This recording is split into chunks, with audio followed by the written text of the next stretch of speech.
जब जैसी इसकी इच्छा होती है हमारे आप के शरीर को साथ में लेकर अगर काम की इच्छा हुई तो काम की इच्छा को पूरी करा दिया। इस मृतलोक मंडल पर ना हुआ होता तो इन जीवात्माओं रूह को अपने घर जाने का कभी मौका नहीं। ये काल माया के जाल से कभी छुटकारा नहीं पा सकते और अपने सत्यलोक सचखंड अनामी धाम प्रभु धाम पहुंचे। ये रास्ता यहाँ नहीं था। ये तो जब कलयुग में संत पधारे तो उन्होंने हम सब जीवात्माओं रूहों पर 5000 वर्ष कलयुग के निकल गए। अभी संतों का आगमन 750 वर्ष पूरे होने जाए। तब से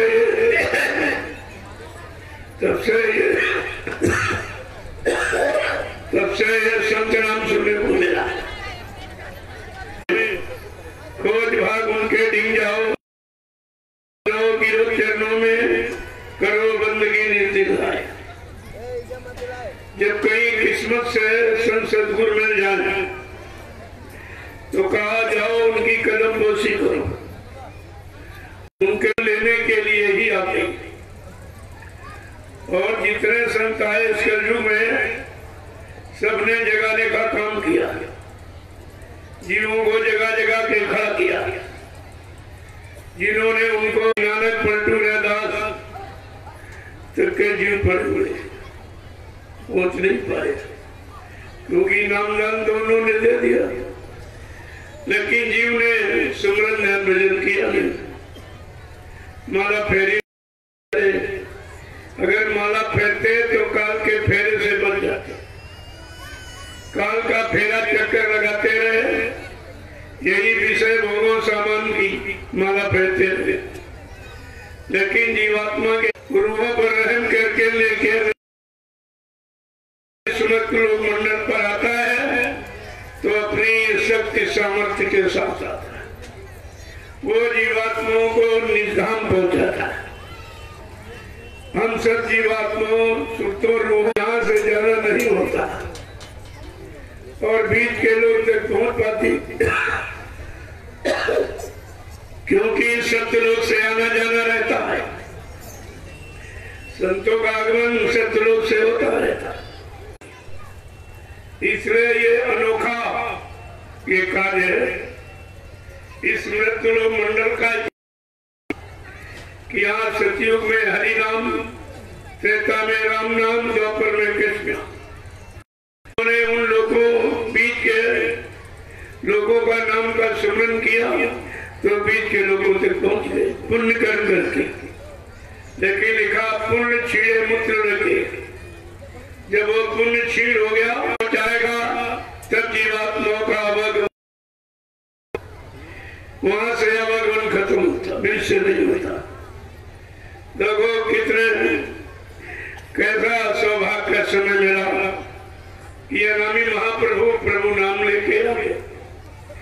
केवल विश्वास करते अपने से परम सदगुरु दयाल पर तो ये काम तुम्हारा ऐसे ही हो जाता। न तुम्हें माला घुमानी थी न कान बंद करना। लेकिन और सम्राट महापुरुष की दया हमें आपको नहीं मिलती। उन्होंने इसीलिए परिचय दिया कि कलयुग का जीव मेरे बारे में कहीं भ्रमित न हो जाए। भूल भ्रम संदेह में ले रहा कि हम तुम्हारा धाम तुम सबको घर पहुंचाना एक हमारा काम। जीवात्मा सुप्त रूह जिस देव का ये सब जानकारी आपको रखनी चाहिए। इसीलिए बाबा जी को इतनी मेहनत करनी पड़ी जानकारी देने में, इतना परिश्रम कि हिंदुस्तान का कोई प्रांत समझ जाए। नहीं समय निकल जाएगा फिर ये मानव तन भी नहीं मिलेगा, ऐसे समृद्ध महापुरुष भी नहीं मिलेंगे और उनकी ऐसी दया भी आपको नहीं मिलेगी। शिष्य आशिक प्रेमी होते हैं तो अपने मालिक की आवाज पे जरूर पहुंचा देते, जरूर आप पहुंचा देते।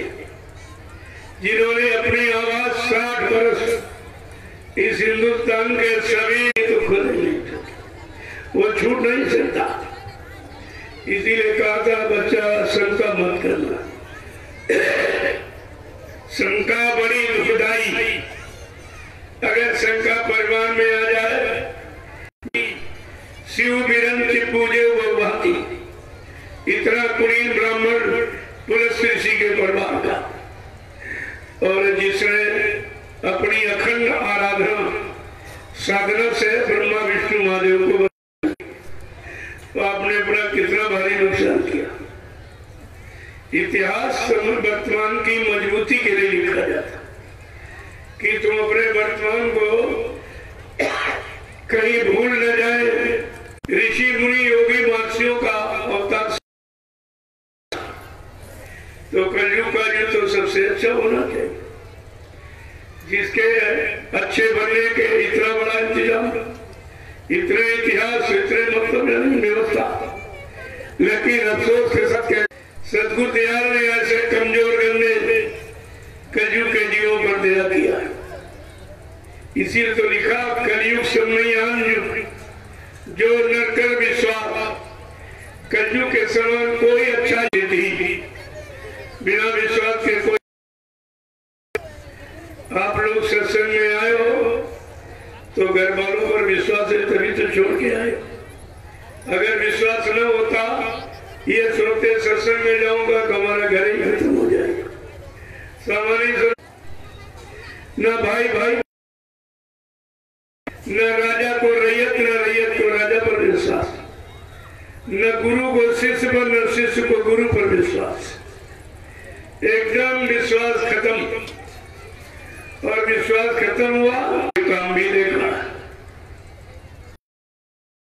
चीज को बड़ी सावधानी, अगर आप पढ़ लेते, समझ लेते तो अपने कलयुग के तरफ आपको कोई सुनता है। वैसे कलयुग का इतिहास बने नहीं। जब हरयुग का इतिहास तो प्रमाण है कि बिना नाम के काम नहीं हुआ, तो कलयुग के जीवों के लिए भी कोई नाम होना चाहिए। और किसी दाढ़ी बाल रखने वाले वो हरिनाम नमो नारायण कुछ किए थे, लेकिन लाभ कुछ नहीं मिला। क्योंकि लाभ तो जब मिलेगा जब समय का नाम मिले, और समय के जगह नाम से ही इतिहास बनता, नाम जगेगा नहीं इतिहास नहीं बनेगा। सतयुग का हरि नाम से बना, त्रेता का इतिहास राम नाम से बना, द्वापर का इतिहास कृष्ण नाम से बना, और कलयुग के हम सब जीवों का इतिहास जय गुरुदेव नाम से बनेगा। और करना ये परिवर्तन का वक्त है। जो काम करने आया है वो भूमिका अपने अनुसार बनाएगा। तुम्हारी सबकी भविष्यवाणियों को रुकवा दिया जाएगा। अभी तक किसी, चाहे देशी तो विदेशी, कोई बताओ, किसी भी भविष्यवक्ता की वाणी को बाबा जी ने भी सिद्ध नहीं होने दिया, रुकवा के रखा।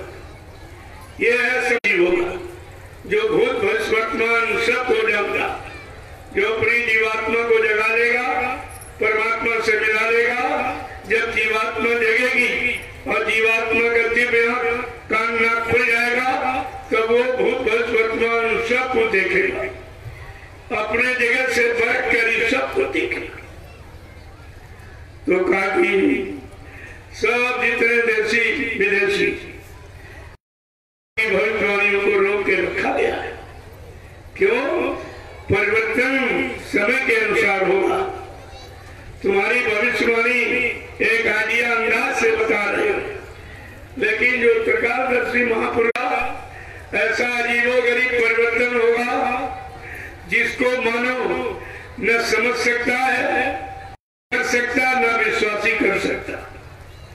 ऐसा परिवर्तन करके दिखाऊंगा मेरे पास परिवर्तन की वो भूमिका व्यवस्था है जिसके आगे सारा विश्व नतमस्तक हो जाएगा। आपकी सुख शांति के लिए, सबको नया सुरक्षा रोजी रोटी मिलने के लिए, महंगाई गरीबी बेरोजगारी हटाने के लिए, टैक्सों की भरमार को रोकने के लिए, चोरी डकैती कृत बलात्कार को खत्म करने के लिए, और इस धार्मिक धरा पर से ये मुर्दा मांस और बुद्धि नाशक नशा जो बुद्धि को पागल कर देती है, कहा इसको समाप्त कर दिया जाएगा।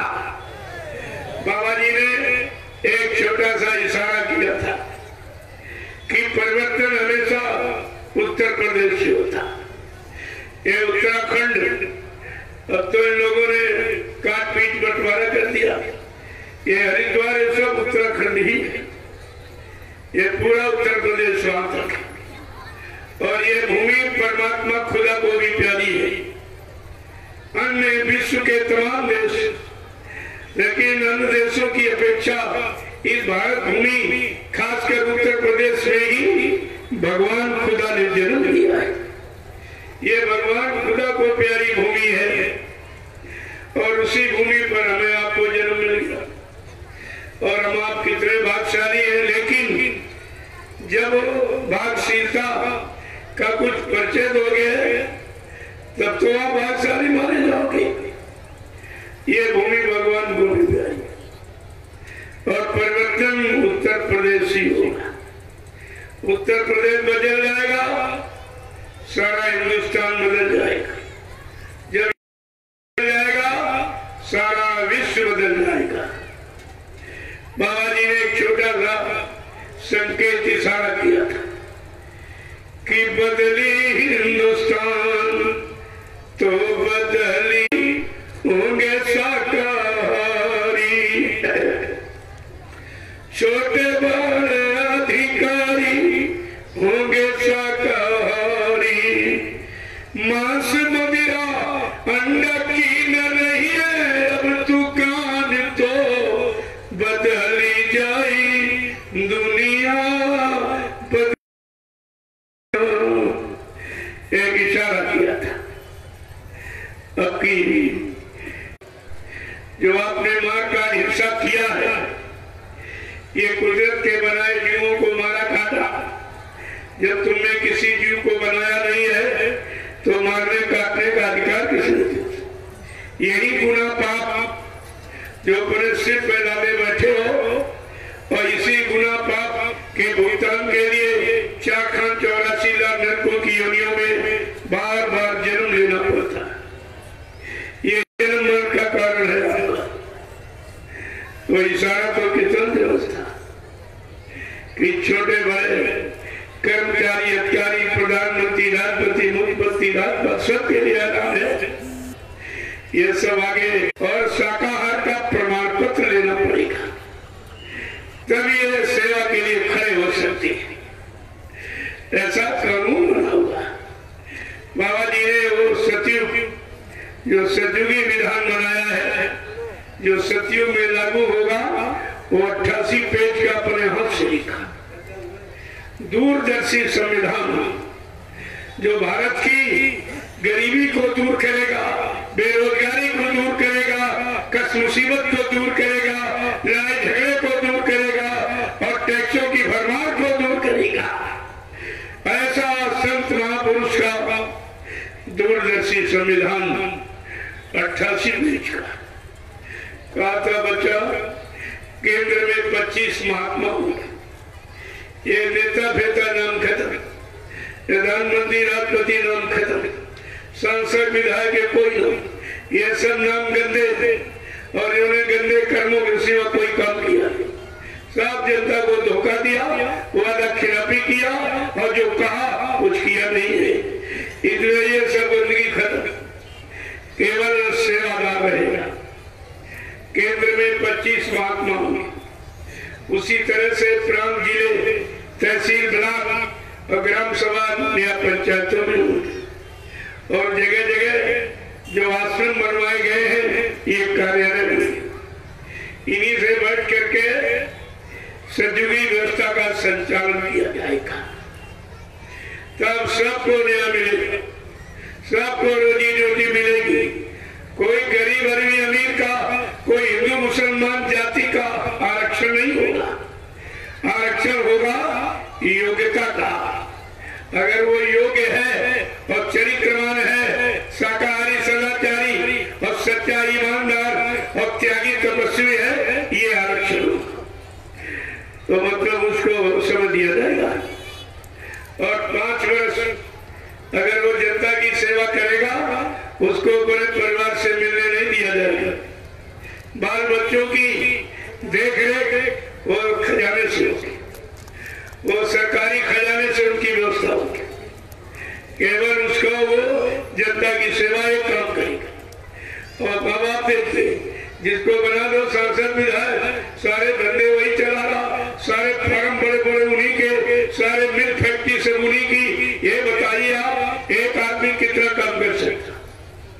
अरे मन एक ही है तो आदमी एक ही काम सुचारू रूप से करेगा। लेकिन ऐसा कोई बाउंड तो लगा नहीं है। जितने बड़े बड़े फार्म सभी नहीं, जितनी बड़ी बड़ी मिल फैक्ट्रियां सभी, कारखाने सभी की, जितने पेट्रोल पंप सब इनके, ये बड़े बड़े जितने आमदनी के साधन सब। तो कहने का मतलब है भारत को सुख शांति नहीं, उसी को यानी कायम बनी रहे, सारी व्यवस्था इसी की है, कुछ नहीं। लेकिन आगे का समय की पुकार है, उसी समय की पुकार को और संत महापुरुष ललकार के कहते हैं कि आगे आने वाला समय इनको भी माफ नहीं करेगा। नेता मंत्री और अधिकारी जान बचाना होगा भारी, छोड़ सब मैदान भगेंगे, अपने अपने घर में दुबकेंगे। लेकिन वो सम्राट महापुरुष कोई हारा जीता बचेगा नहीं। इसमें जिनने भारत माता सताई और जिनने इनकी करी लुटाई, का ये कोई बचे? ऐसा समय आ रहा है और उसी समय की जानकारी संत महापुरुष आपको दे रहे हैं। अब आप न मान पाओ न समझ पाओ बात है। रावण नहीं माना तो पता क्या? रावण जैसे जितने तुम धनवान बलवान बुद्धिमान नहीं हो, समय की आवाज को उसने भी नहीं माना, नहीं समझा, परिणाम क्या हुआ? नष्ट नाबूद। समय की आवाज को हिरण्यकशिप नहीं, यह इतिहास आपका बराबर बता रहा। और आज समय की आवाज सदगुरु दयाल ने 10 जुलाई 1952 से 2012 तक लगाई है। और सबको राजनीति चाहे धर्म नीति हो, सत्य न्याय नीति, सब हर मोड़ पर उन्होंने संदेश दिया। कोई मोड़ कोई पक्ष पहलू छोड़ा नहीं है जहां पर आपको इशारा न किया हो। लेकिन आपने उनकी कोई बातें नहीं मानी। उनका इशारा था दूरदर्शी बना जाल डाला, देखो जग कैसे फंसता नहीं है। कहा ऐसा जाल मैंने बनाया जिसमें सारा विश्व चपेट में आएगा, सब इसको स्वीकार करेंगे क्योंकि इसमें सबको न्याय और सबकी सुरक्षा और सबको सुख शांति और सबकी रोजी रोटी इसमें होगी। कोई बेकार नहीं होगा।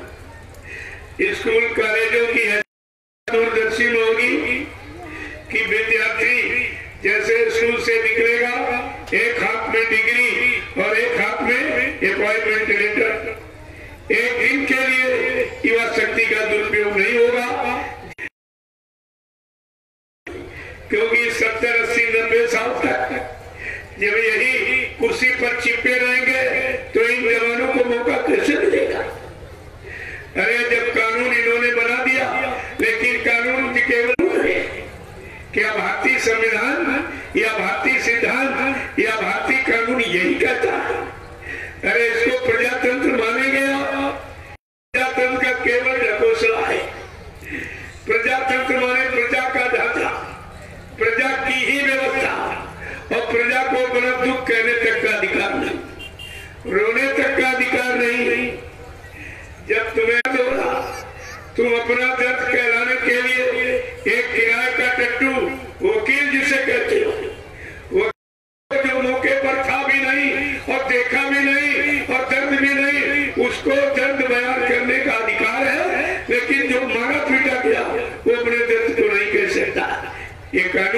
विरोधियों, अरे कानून हिंदुस्तान का अंत कर देंगे।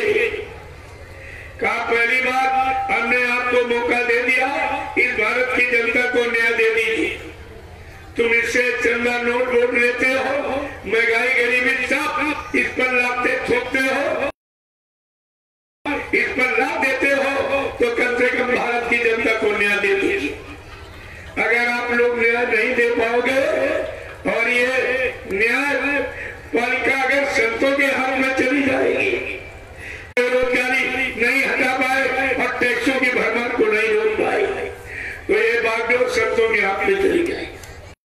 फैसला संत कर लेंगे तो हकीम चाप बेचोगे और वकील तुम पुराना टाप बेचोगे, तुम्हारी कोई वक़्त नहीं रहेगी। अभी बाबा जी चुप नहीं, तुम्हें मौका दे रहे कि झूठी प्रतिज्ञा शपथ कसम खाती रहे, गीता पकड़कर, भागवत पकड़कर, कुरान पकड़कर और गंगा जल हाथ में लेकर ये सब गंगा को भी पी गई, गीता रामायण भागवत धर्म को पी गई। दुनिया में इस बदलती दुनिया में इंसान तुम्हारा क्या होगा, इंसान तुम्हारा क्या होगा। इस युग की बदलगा चारों तरफ जब छाया रहेगा चारों तरफ, एको राम तुम्हारा क्या होगा, हमें तुम्हारा क्या होगा। कोई राम रहीम न मानेगा, कोई राम रहीम भाषक बन जाएंगे, रक्षक बन जाएंगे, रक्षक भाषक बन जाएंगे,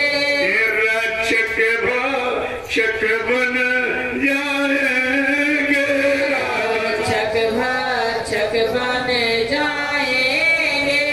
धन धाम तुम्हारा होगा, मने थामे तुम्हारा क्या होगा। इस युग की बदलती दुनिया में जब छाया रहेगा चारों तरफ, जब छाया रहेगा चारों तरफ, एको राम तुम्हारा क्या होगा, कोहरा में तुम्हारा क्या होगा। धर्म नहीं जब इनका रहा कोई, धर्म नहीं जब इनका रहा, कोई धर्म नहीं जब क्या होगा, मेरे नामे तुम्हारा क्या होगा। रक्षक भाषक बन जाएंगे, रक्षक बन जाएंगे, धन धाम तुम्हारा क्या होगा। अंग्रेजी का बाजार गरम, खुरेजी उर्दू से, खुरेजी माने मार का हिंसा, चोरी करते चोरी डकैती करते बलात्कार, महंगाई गरीबी बेरोजगारी, ये सब खुरेजी है। कहा जब ये बाजार गर्म हो जाएगा, खुरेजी का बाजार गर्म, अंग्रेजी का बाजार गरम, आराम तुम्हारा क्या होगा, आराम तुम्हारा क्या होगा। इस युग की बदलती दुनिया में, इस युग की बदलती दुनिया में, इंसान तुम्हारा क्या होगा, इंसान तुम्हारा क्या होगा। जब छाया रहे चारों तरफ जब छाया रहेगा चारों तरफ, देखो राम तुम्हारा क्या होगा, ओ राम तुम्हारा क्या होगा। जय गुरुदेव, जय गुरुदेव, जय गुरुदेव, जय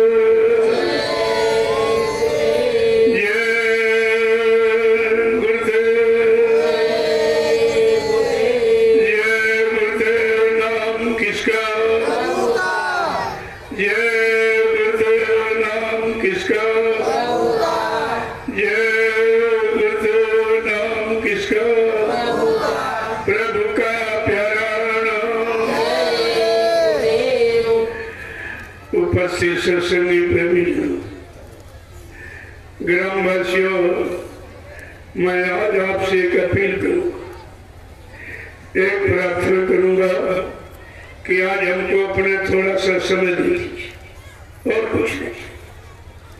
वैसे तुम्हारा गांव जब से बसा हुआ, अगर कोई नेता आया होगा, चंदा नोट नोट की भीख मांगी होगी, अगर दाढ़ी बाल रखकर लाल पीले सफेद कपड़े पहनकर कोई महात्मा भेष में आया होगा, तो उसने भी दान दक्षिणा धोती रोटी लंगोटी की भीख मांगी होगी। लेकिन मैं ऐसी कोई ख्वाहिश, इच्छा, तमन्ना, मुराद लेके नहीं आया। यह फकीरों का कलाम, संतों का पैगाम है। ये जीवात्मा रूहों के उद्धार के लिए, जो इस मृत लोक मंडल पर कभी नहीं आया, अपनी जीवात्मा के उद्धार के लिए कुछ करो। शरीर के लिए तो रात दिन करते हो, रोजी तो कमाते हो रात दिन पेट भरने के लिए, रोजी तो रोज कमाते हो पेट भरने के लिए। कोई तो ऐसा वक्त निकालो उस आखिरी दिन के लिए। एक दिन हमें आप सबको ये शरीर छोड़कर जमीन, दुकान, मकान, घर परिवार, पत्नी, बाल बच्चे सब छोड़ के जाना पड़ेगा। यह है मुसाफिर खाना। कुछ वर्षों के लिए, दिनों के लिए आपको यह समय मिला है मनुष्य मंदिर का, जिस्मानी मस्जिद का, तो अपनी जीवात्मा रूप का काम करा दो। कोई पीर, पैगम्बर, औलिया, मुर्शिद, कामिल, फकीर, साधु, संत, महात्मा मिल जाएंगे, तुम्हारी रूह को निजात दे देंगे, तुम्हारी रूह को जगत से मिलाने का रास्ता बता, युक्ति दे देंगे आप। और इसी मनुष्य मंदिर में रूह से जब खुदा की इबादत करोगे, क्योंकि रूह खुदा का जगह है। जैसे बच्चा इबादत करते हो, ये झूठ है, और अभी तक आपको कुछ नहीं मिला। उसका परिणाम भी आपके सामने कि कितने दिन आपको चिल्लाते हो, हल्ला मचाते हो गए, लेकिन हल्ला में अल्लाह नहीं, उसकी खुराक है ये। और जब तक नाम भेदी, शब्द भेदी, सदगुरु फकीर, कोई आला फकीर नहीं आएगा। और आपकी रूह को, जीवात्मा को, जब किताबों में लिखा है कि दिल का हुजरा साफ कर आना के जाने के लिए ध्यान गैरों का हटा, उसको बिठाने के लिए अगर परवरदिगार आलम अल्लाह ताला खुदा रहमान को इस जिस्मानी में खुदा का दीदार हो गया। और ऐसे तुम कितना समय खराब करते, रोज 5-5 बार नमाज अदा करते, लेकिन 5 का मतलब अभी तक नहीं आता। 5 का मतलब पंच भौतिक शरीर सबके लिए, चाहे पंडा पुजारी हो, चाहे गुरुद्वारे का ग्रंथी हो, चाहे गिरजाघर का पादरी हो, सब केवल लाउडस्पीकर लगा के हले मचा दे और कुछ नहीं कर, कोई कुछ नहीं कर रहा। जब तक संत सदगुरु नाना प्रकार की कामना, इच्छाएं, वासनाएं की उमंगे तरंगे उठाता रहता है और आपको 24 घंटे दौड़ाता रहता है। लेकिन जब संतों फकीरों का शब्द ज्ञान और रूहानी की जन्म में, रूह में एक आंख है, एक कान है, एक नाक, इसी को, और ये ऊपर से जो आवाज आ रही है अपनी रूह को बुला रही उधर, तेरा मालिक इधर कुछ नहीं, इधर तो अंधकार है, इधर अज्ञानता है, अंधकार है, इसीलिए सब परेशान हुआ। जब तक वो तजल्ली नूर लाइट उजाला यानी देवर दिखाने वाले खत्म हुए हैं, इसीलिए इशारा करके फकीर महात्माओं ने कहा है कि कहीं शांति ढूंढे नहीं मिल रही है, हर तरफ बह रही है। न राजा को शांति न रैयत को शांति, राजा को शांति न रैयती ढूंढे नहीं मिल रही है। अब इसकी नदी हर तरफ बह रही, इसकी नदी हर तरफ बह रही है। चाहे राज का काम या धर्म का हो, तो वो स्वार्थ की आ रही है, सबों में तो भूस्वार्थ की आ रही है। और दिनों दिन तबाही बढ़ी जा रही है, दिनों दिन तबाही बढ़ी जा रही है। इस सबों में बुराई बढ़ी जा रही है, सबों में बुराई बढ़ी जा रही है। इस सबों में लड़ाई जा रही है, सबों में लड़ाई छिड़ी जा रही है। कहीं शांति ढूंढे नहीं मिल रही, इसीलिए शांति दूत जब सतलोक सच नामी धाम प्रभु धाम से कोई शांति दूत संत फकीर कहते, जब शांति दूत आएगा और शांति का संदेश देगा और शांति की व्यवस्था बताएगा और लोगों को सत्य और न्याय से जोड़ेगा, तब शांति मिलेगी। इसके पहले शांति इन्हीं के द्वारा मिलेगी। अब इन्हीं को कहते हो मर के चले गए, तो बताओ विश्व को सच्ची सुख शांति कौन देगा? अरे तुम्ही ने प्रचार किया, तुम्ही बच गए। और ये भारत की जनता क्यों कहेगी तुमने मेरी दीवारें लिख के खराब की, पेड़ पुड़ियों सड़कों पर लिख के तुमने बताया, पंपलेट पर्चे छपवा के मेरे गांव शहर कस्बों में मेरे हाथ में तुमने पकड़ाए हैं, और जिसका संदेश दिया उसी को झूठा कह रहे थे। पहले आपने कहा बाबा जी युग दृष्टा है, युग सृष्टा है, और कहा दूरदर्शन, यानी आपने तो ये सब कहा था और अब कहते मर के चले गए। तो ये दूरदर्शिता और त्रिकालदर्शिता और मतलब सब कहाँ चली गई? अरे सब आपको बताना पड़ेगा। ये भारत की जनता से पूछेगी क्या तुम लोगों ने झूठा गुरु किया था या गुरु ने झूठ बोल बोल कर हमें सबको इकट्ठा किया और झूठ बोल के चले गए? मतलब क्या निकला? अरे मथुरा जाने का, सत्संग सुनने का, दर्शन करने का, सेवा देने का, सेवा करने का, गुरु के वचनों का प्रचार करने का और गुरु से नाम जानने ध्यान भजन करने का क्या मतलब निकला? यानी सब झूठ सब धोखा ये निकला, ये मतलब निकला। अरे कुछ तो तरस खाओ। अरे पुस्तक में कहा है कि हमारे वचन ने परिचय फीका, पसंद वचन पत्थर कैली का। भगवान राम ने क्या कहा? मेरे वचनों में हेरा फेरी हो सकती, मैं सीमित व्यवस्था परिवर्तन ऐसी देशी प्रदेशी परिवर्तन के लिए आया हूँ, लेकिन जो सत्य महापुरुष विश्व परिवर्तन के लिए आएगा और विश्व परिवर्तन की आवाज लगाएगा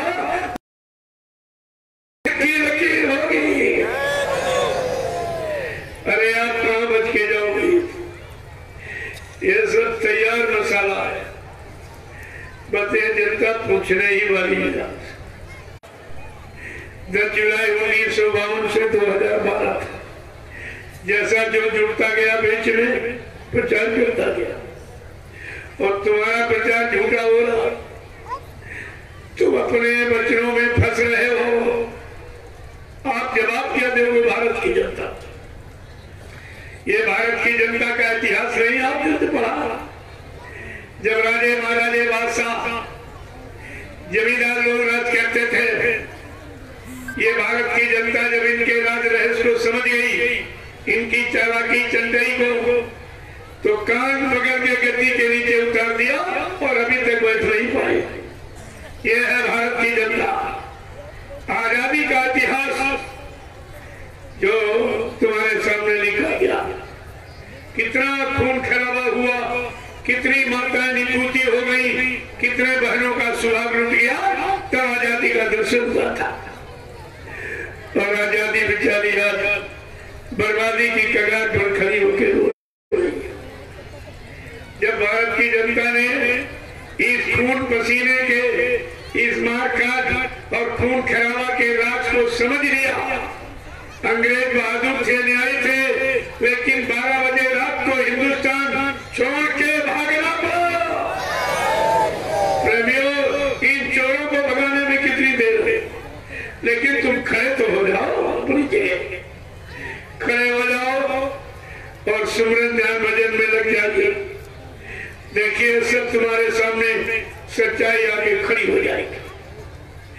मैं आपसे वादा करता हूं कि 1.5 घंटा सुबह, 1.5 घंटा शाम को आत्मा के घाट पर बैठकर जैसा गुरु ने समझाया, सिखाया, पढ़ाया, मन बुद्धि चित्त को रोककर अगर परमात्मा के नाम की कमाई करने लगो, यानी सुमरन ध्यान भजन करने लगो, तो 9-10 महीने के बाद तुम सब लोग चिल्ला पड़ोगे कि बाबा जी जीवित हैं। मैं मखौल मजाक करने नहीं आया, मैं सच्चाई हकीकत को आपके सामने रखने आया। ये भजन का रास्ता गुरु की सच्चाई का पक्का प्रमाण है। और इसीलिए नामदान दिया तो वादा किया कि बच्चा मैं अजर अमर देश से आया हूँ, जब तक इन जीवात्माओं को अजर अमर देश नहीं पहुंचा लूंगा, मैं चैन से बचने वाला नहीं हूँ। जब तक मेरा एक भी जीव यहाँ रहेगा, मैं बराबर मौजूद रहूंगा। जब मेरे जगह सारे जीव चले जाएंगे, मैं पीछे से जाऊंगा। क्या तुम्हारी जीवात्मा जाग गई है? क्या परमात्मा से मिल चुकी है? जो तुम कह रहे हो मिलाने वाला चला गया, फिर तुम्हारी जीवात्मा को जगाएगा कौन? परमात्मा से मिलाएगा कौन? तुम्हारे पाप कर्मों में माफी कौन दिलाएगा? अरे सब विचारणी विषय है, ये हंसी मजाक मखौल का विषय नहीं है, विचार का विषय। आप ये विचार कीजिए, ये काम तुम्हारा कौन करेगा? और बिना पाप कर्मों की अदायगी कोई जीवात्मा यहाँ से निकल नहीं सकती। यही काल माया का कर्म बंधन है, जो पाप पुण्य बुरे कर्मों को करा के फिर इसी में तुमको बांध के डाल दिया। अब कोई बंधन मुक्त कराने वाला जब कोई आ जाएगा तो क्या हो जाएगा? इसलिए सभी गुरुओं ने परिचय दिया है कि सच्चे गुरु की पहचान क्या है और सच्चा चेला किसे कहते। बाबा जी ने कितने दृष्टांत, कितने उदाहरण आपको, जिसको आपने किस्सा कहानी समझा था, अरे आगे आने वाले समय का प्रमाण है। कहा बच्चा, एक गुरु भक्त के अंदर एक इच्छा उठी, उसके कि जरा देखे नदी के उस पार क्या होता। बेचारा तैर नहीं पाता था, तो उसने नाव का सहारा ले लिया। जब नाव पर बैठ गया और थोड़ी दूर नाव चली तो एक तूफान दिखाई दिया। अब वो तैर नहीं पाता था, बहुत घबराया। अब घबरा पर वहां कौन बैठा, किसको बुलाएगा? तो अंदर अंदर गुरु को याद किया। तो गुरु ने देखा कि आज तक तो कभी नहीं याद किया है, आज ये मुसीबत में याद कर रहा, जरा इसकी परीक्षा लेके देखो। तो गुरु ने दरिया से एक हाथ दिखाया, कहा पकड़ मेरा हाथ, मैं तुझको बचा दूंगा। तो पूछ रहा तुम कौन हो? कहा हमें भगवान खुदा, हम खुदा हैं। कहा मैंने भगवान खुदा तो देखा नहीं, मैंने इन आंखों से अपने गुरु को देखा, अगर गुरु मेरा सामने आ जाए तो मैं विश्वास करूंगा। तब तक ना और थोड़ी दूर पड़ी तो तूफान और नजदीक दिखा रहा, बेचारा बहुत घबरा रहा। फिर अंदर में गुरु को याद किया तो गुरु ने सोचा कि देखें ऐसी समस्या में ये हमारा ही हाथ पकड़े रहेगा कि और किसी दूसरे का पकड़ देगा। तो गुरु ने कहा अरे ले पकड़ ले मेरा हाथ, मैं तुझको बचा दूंगा। कह रहा तुम कौन हो? कहते खुदा के खुदा, मैं भगवान का भगवान हूँ। कहा ये कुछ नहीं, मैंने भगवान कुछ नहीं देखा, हमने इन आंखों से केवल गुरु देखा, अगर गुरु मेरा सामने आए तो मैं मान दूंगा। तब तक प्रेमियों नाव बीच में पहुंच गई और एकदम तूफान ने झपट्टा मारा, नाव डगमगाने लगी, नाव में पानी भरने लगा। अब वो तैर नहीं पाता था, इतना घबराया जो अंदर में गुरु के लिए आवाज निकाल रहा था वो बाहर में आवाज निकल पड़ी, बचाओ गुरु, बचाओ गुरु, बचाओ गुरु। गुरु ने कहा जरा देखे ऐसी अहम समस्या में भी ये मेरा ही हाथ पकड़े रहेगा, मेरे सहारे रहेगा, किसी बहकाने पर किसी और दूसरे का हाथ पकड़ लिया। तो गुरु ने दरिया से फिर हाथ दिखाया कि पकड़ मेरा हाथ, मैं तुझको बचा दूंगा।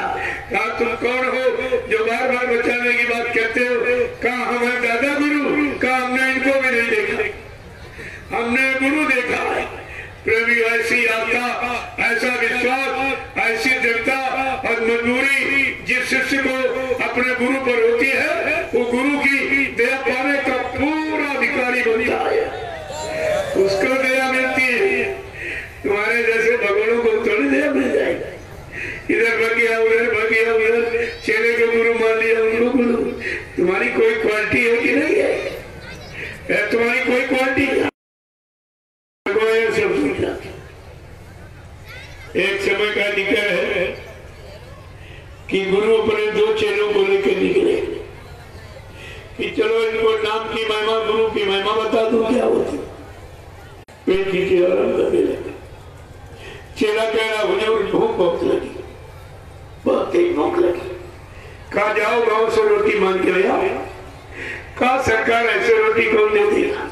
कहा अच्छा अच्छा जाओ ये कहना गुरु हमारे बंदी छोड़, गुरु हमारे बंदी छोड़, सतनाम साहब बंदी छोड़। देखो सब बता दिया। अगर कोई समझदार चेला होता तो कहता कि सरकार जब आप बंधन मुक्त कराने वाले हो तो हमको भीख और रोटी के बंधन में क्यों बांधते हो?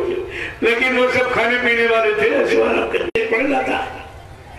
जब तोता वो पिंजरे में बंद था और जैसे चेले ने आवाज लगाई गुरु हमारे बंदी छोड़, गुरु हमारे बंदी छोड़, सत्यनाम साहब बंदी छोड़, तो तोता कह रहा अरे भाई गुरु तुम्हारे बंधन मुक्त कराने वाले।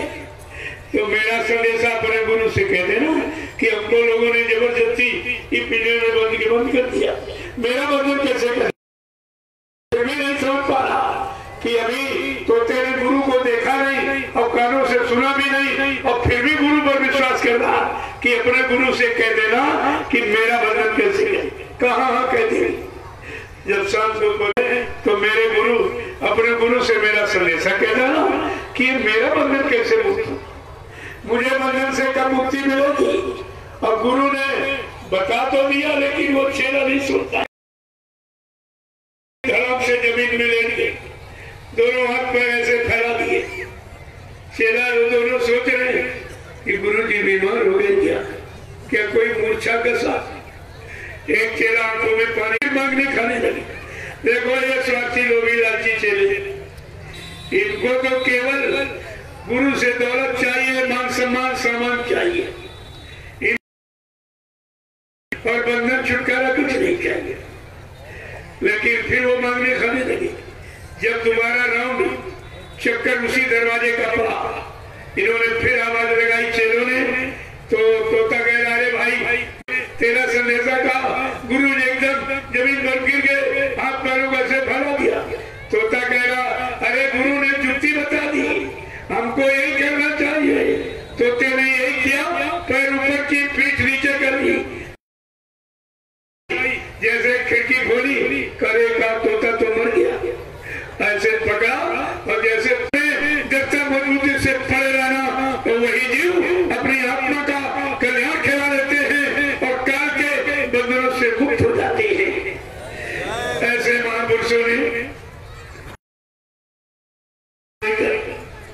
प्रेमियों को नाम की महिमा और गुरु ने अपनी महिमा समझाने का बताने का प्रयास किया, लेकिन स्वार्थी लोग ही लालची ये कभी इस बात पर ध्यान नहीं देते। किसने गुरु को पहचाना? ऐसा 30,000 35,000 40,000 रुपया तनख्वाह लेते और सेवाएं प्रेमियों से बटोरते अलग से। जब बड़े बड़े कार्यक्रम होते थे, भंडारा होली गुरु पूर्णिमा का, उनकी सेवाएं अलग वसूलती थी। यानी सिवाय लूटने के सिवा इन्होंने नाम धन नहीं लूटा, इन्होंने प्रेमियों की सेवाएं लूटी। अब इनको नहीं मालूम इसका क्या करके आपको बताया कि सत्संगी कमाई के 9 अंगुल दांत और नहीं तो थारे हाथ। मैं बराबर इनको इशारा करता है और पीली भीख में लोगों को बिल्कुल समझ नहीं। 3-3 4-4 भंडारे चला। अरे परिवार में एक परिवार का समय तुम्हें माफ नहीं करेगा। मैं बार-बार आपको सचेत करता हूँ कि भंडारा एक चलाइए। अगर तुम्हारी खिलाने की इच्छा है तो एक मीटिंग बांध लो। सुबह नाश्ता कोई दे दे, दोपहर में भोजन कोई दे। या 5 दिन का कार्यक्रम था, एक दिन बांध लेते, अच्छा से अच्छा खिलाते और जो सबसे अच्छा खिलाता उसको जिम्मेदारी दे दी जाती। लेकिन तुम ये चालाकी जनता के तो मकसद घर द्वार और जमीन बेच कर भी तुम पूरा नहीं कर पाओ। आप इसे ध्यान रखिए बिल्कुल बराबर। अगर संगत में रहना है तो संगठन में, अगर बगीचन में तो दोबारा कार्यक्रम में कई भंडारा दिखाई मत देगा, तुरंत भगा दूंगा और मन से ऐलान कर दूंगा इसके भंडारे का भोजन मत करना, ये अशुद्ध है, ये तमाम चोरी का और ठगी का है, लिहाजा तुम्हारे पुत्रों को तमाम बीमारियां हो जाएगी। मैं तुरंत तुम्हारा बंद करा दूंगा। कुछ ये सवाल खत्म कर दीजिए। पीछे से अच्छे लोग आ रहे हैं, ये मैं गांव को निमंत्रण क्यों भरता हूँ? इस रात को समझ पाया हो कि अच्छे लोग निकल रहे हैं जो तुम्हारी चालाकी, होशियारी और चतुराई से बहुत दूर है। वो केवल गुरु को देख रहे हैं, गुरु की व्यवस्था को देख रहे हैं, उनके प्रेम को और श्रद्धा, सेवा और भाव को देख रहे हो। और ये सब तुमको कान पकड़ के नहीं बता दे, भगा देगा, तुमको देर नहीं लगी। तो इसलिए मैं कितनी बार आपसे कह चुका, अब ये लास्ट वार्निंग, अंतिम चेतावनी है। किसी कार्यक्रम में किसी जिले के अगर 2-3 भंडारे दिखाई देंगे फौरन भगा दूंगा, वो भंडारा वहां टिकने नहीं दूंगा और ऐलान कर दूंगा ये सब चोर हैं, ये केवल तुम्हारी सेवाओं को चुराने के लिए ही ये भंडारे लगाते हैं। कि अरे जब अगर ये कार्यक्रम न होता तो भंडारा कहाँ चलाने जाए? जो कार्यक्रम लिया गया तभी तो भंडारा चला रहे हो, और कार्यक्रम लिया गया उस कार्यक्रम में एक पैसा नहीं और भंडारे में ये पैसा इकट्ठा करते हो, तुम्हें नहीं मालूम कितनी बड़ी सजा मिलेगी इसकी। ये प्रेमियों का अन्न है और ये जहर है, जहर है, समझिए ना। इसलिए इन भंडारों को बंद कर दीजिए, ज्यादा आपके लिए अच्छा रहेगा। और प्रेमियों से मैं खोल के कहता हूँ, एक भंडारे के अतिरिक्त तुम किसी में कोई सेवा मत करो। ये कोई सेवा मेरे तक नहीं आती। ये सब कोई जमीन खरीद रहा, मकान बना रहा, कोई ट्रैक्टर ले रहा, कोई लोडर ले रहा, कोई कुछ खरीद रहा, कोई कुछ खरीद रहा, ये सब तुम्हारे से और तुम्हारा एक पैसा परमात्मा नहीं लगेगा तो परमात्मा लाभ तुम्हें कैसे मिलेगा? इसलिए इनको चोरों को सब सेवा देना बंद कर दी। सेवा कोई सेवा, जब मैं 1 रुपया नहीं किसी से मांगता, तुम इनको क्यों देते हो? अगर देना है, जब कार्यक्रम हो रहा हो उस कार्यक्रम के समय ही आप सेवा दें और ये देखें कि जो भंडारा जिले का चल रहा उसमें तेल है कि नहीं है, राशन है कि नहीं है, सब्जी है कि नहीं, तो तुरंत अपने पैसे खरीद के दे दीजिए, तुम्हारा तुरंत लग जाएगा। कोई चोरी चमारी हम कुछ नहीं कर पाएगा। लेकिन इन चोरों से सावधान हो जाइए। ये सब चोर है, बहुत पुराने चोर है, नहीं पुराने। ये पहले भी मथुरा में यही करते रहे, वो यहाँ शुरू कर दिया। जबकि मैंने जब अभियान जारी किया, मैंने स्पष्ट कहा था कि मथुरा की कोई घटना यहाँ दोहराई नहीं जाएगी। लेकिन ये ये पुराने चोर हैं, इनसे बहुत होशियार रहिए, न इनका भला होगा न तुम्हारा, जो इनको दोगे तो तुम्हारा किसी भले काम में लगाएगी, ये सब खा जाएगी। चोरी तुम्हारी थोड़ा बहुत हमको दे देते और कह देते कि हमने सब दे दिया, हमने सब दे दिया, तो मैं तुरंत समझता हूँ। मैं कभी कभी कहता कि इतनी सेवा ही थी तुम्हारे पास, तो बहुत सेवा ही कहाँ रखे हो।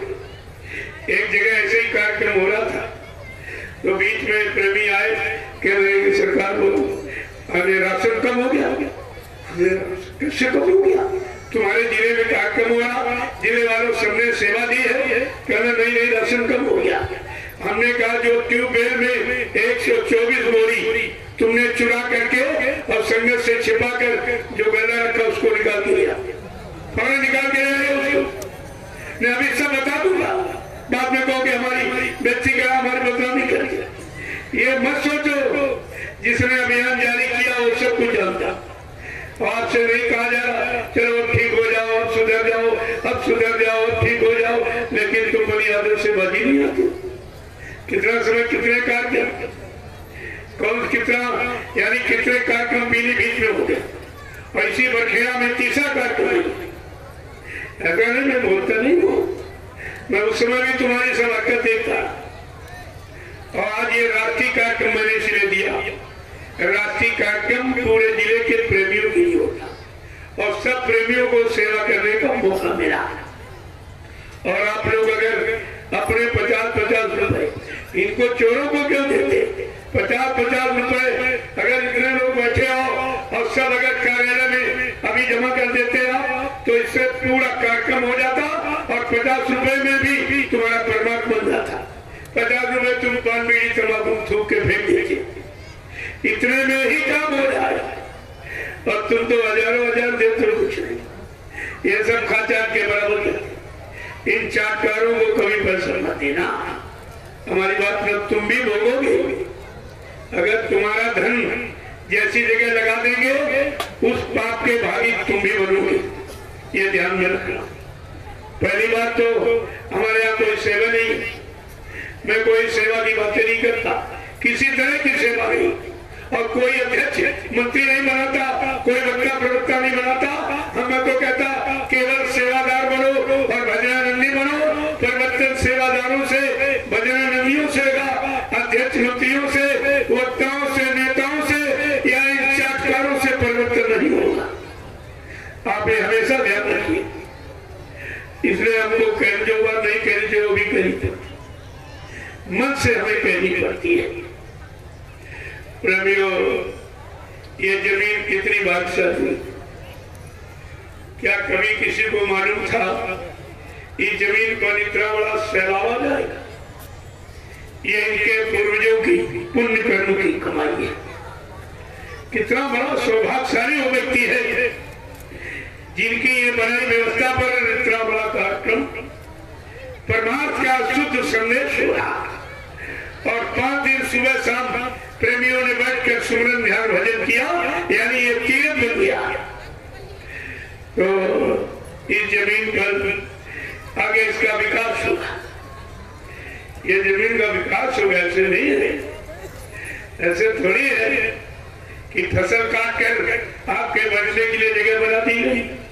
ये छोटी मोटी बात है, आपको तो सोचना चाहिए।